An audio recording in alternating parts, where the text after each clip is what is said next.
গণত্রাণ কর্মসূচির audit report প্রকাশ করেছে বৈষম্য বিরোধী ছাত্র আন্দোলন। অডিটের পর তহবিলে বেড়েছে 56,50,438 টাকা।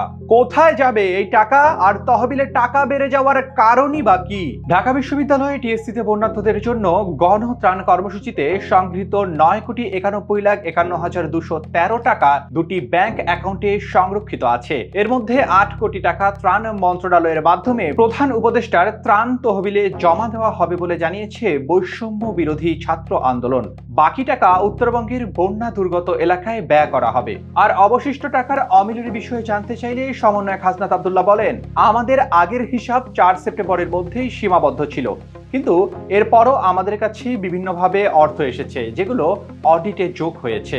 এছাড়া অনেকগুলো চেক এসেছিল যেগুলো আমরা তখন ক্যাশ করতে পারিনি, সেগুলো ক্যাশ করার পর এখানে যুক্ত করা হয়েছে।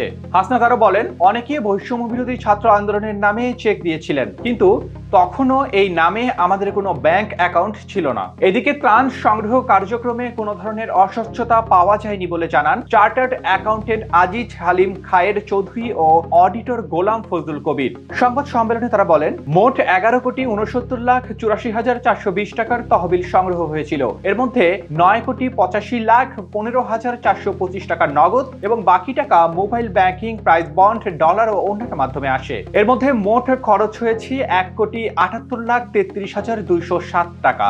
বর্তমানে ব্যাংকের দুটি অ্যাকাউন্টে 9,91,51,213 টাকা রয়েছে। কবির আরো বলেন, তারা জরুরি ভিত্তিতে ব্যক্তিগত ব্যাংক অ্যাকাউন্টে টাকা নিয়েছিলেন, তবে আমরা বলেছি এগুলো ব্যক্তিগত অ্যাকাউন্টে থাকা উচিত নয়। এতে আইনগতভাবে এর মালিকানা বৈষম্য বিরোধী ছাত্র আন্দোলনের হাতে থাকে না। তারা আমাদের কথা শুনেছেন।